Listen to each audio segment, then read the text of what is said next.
I'm dropping the class. Godspeed to you and good luck in your new career. First thing is, there are no such thing as business hours. What do I mean by that?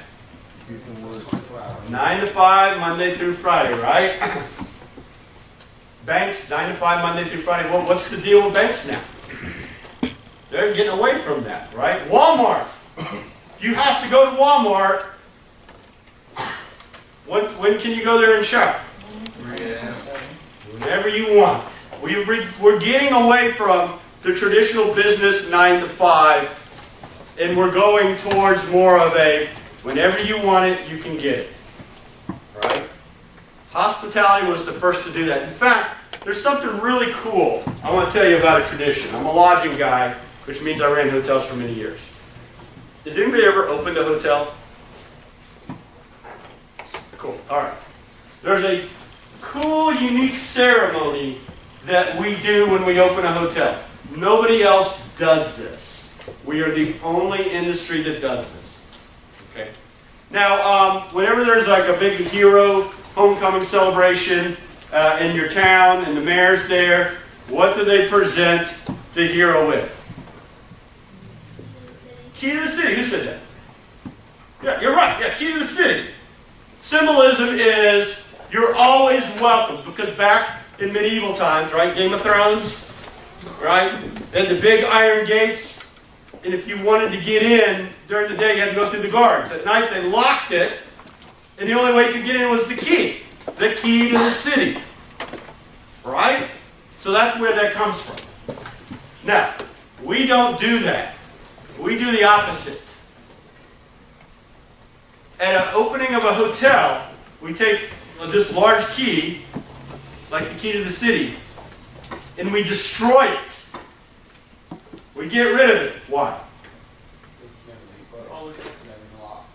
Why do you need a key? When does your hotel close? Never.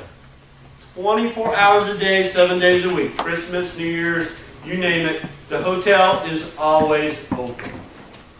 So why would you need a key? The door is always open. Isn't that cool? The first time I heard about that, man, that's so cool. In fact, I've got a story for you. A friend of mine was the GM of a hotel in Tampa. And just like Harvey, we had a hurricane. She actually was one of the very few managers to ever have to close her hotel, because her hotel was right there on the bay. And the storm was bearing down, and they were like, get out, save your lives, everyone out of the hotel. And so she had a dilemma. She couldn't find the keys to the front door. She literally couldn't find the keys to the front door. So what'd she do? Yeah, whatever.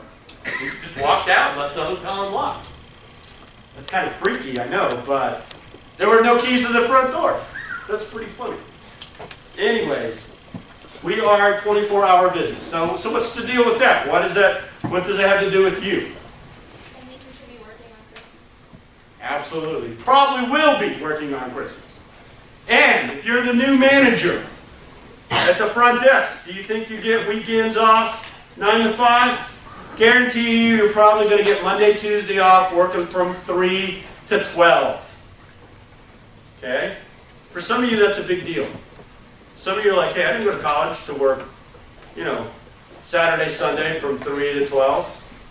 Well, now's the time to get your books and walk out and go be, a banker or something like that.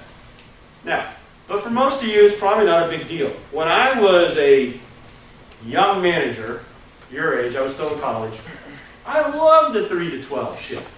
It was my favorite. I'm not going to tell you why now. It's for a future lecture. Okay? But there's no such thing as business hours, which means we operate all the time.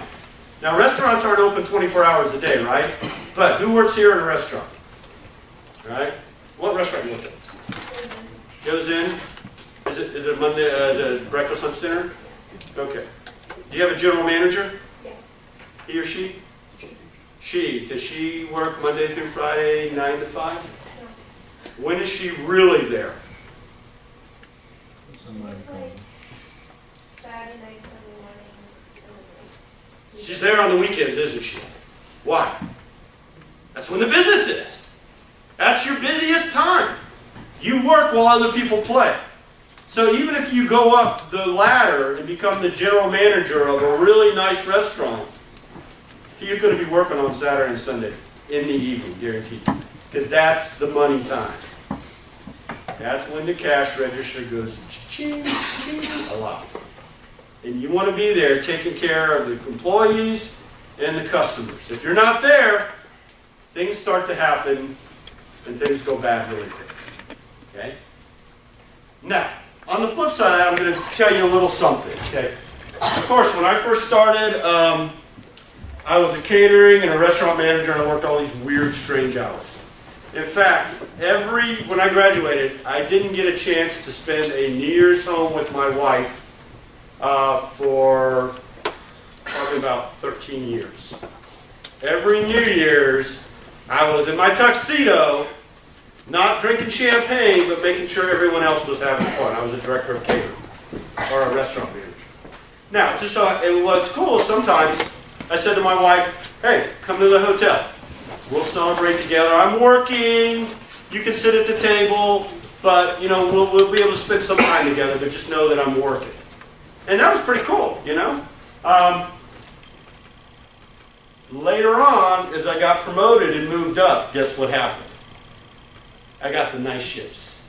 And when I became the general manager of the hotel, who wrote the schedules? Me. And what do you think I gave myself? Yeah. Usually Monday through Friday. Actually, I used to come in early in the morning, like 7 to 3, 7 to 4.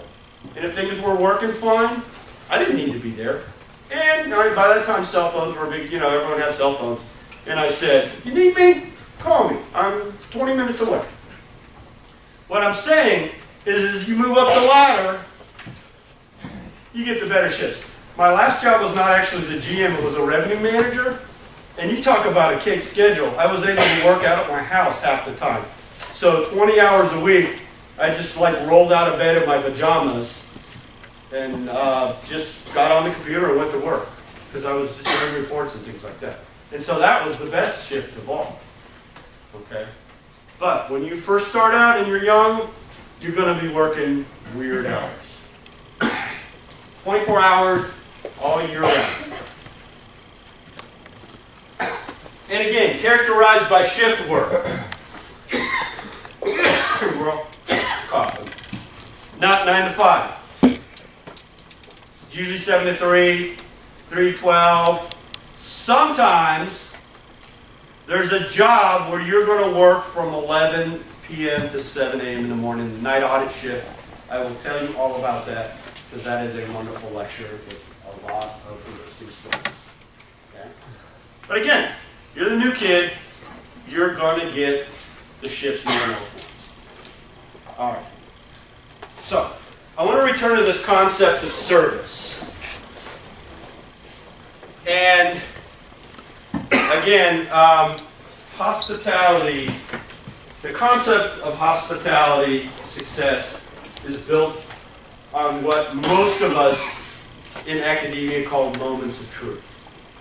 And again, if you take advanced service management, you'll spend a week talking about this. I'm going to kind of distill it down into a couple minutes here.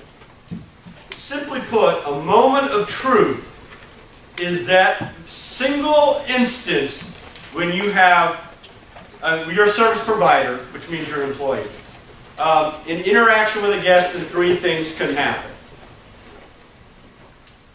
You can meet their expectation, you can exceed their expectation, or you can fail their expectation.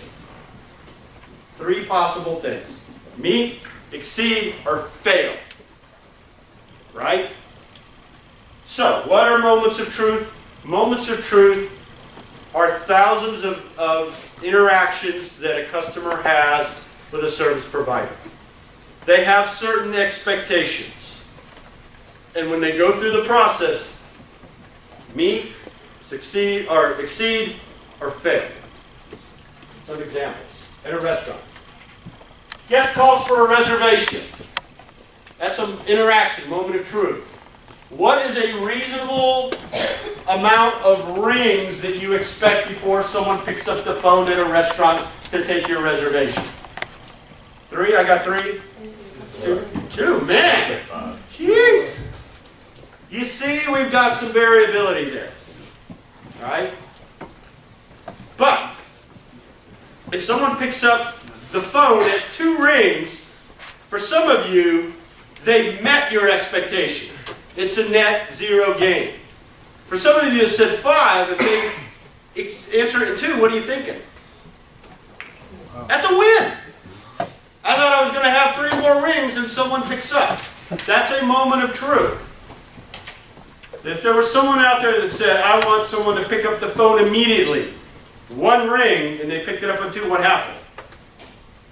You failed their expectation. As crazy as that may seem, for some of you, 2 rings is a meet. For some of you, 5 are 2 rings is a miss. And for some of you, 2 rings is a man, great job. Does that make sense? And so it goes on and on and on. Guest tries to find the restaurant, right? Some of these classy restaurants, God love them, are great, but they have these really small signs and you've never been there before. You could be looking for them for 20 minutes. I went and got my hair cut the other day. What do you guys think? Whoever said that, you got one. No.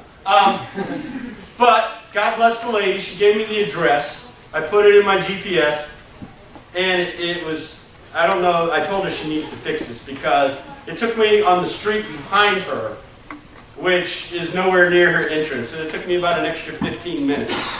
So, did that meet my expectation? Absolutely not. I was getting ready to drive off and say, forget it. Now, was it her fault? Not really, but where's the onus now? She knows about it. What does she have an obligation to do?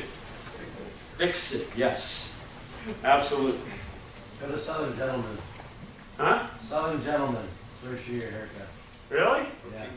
Kings Road.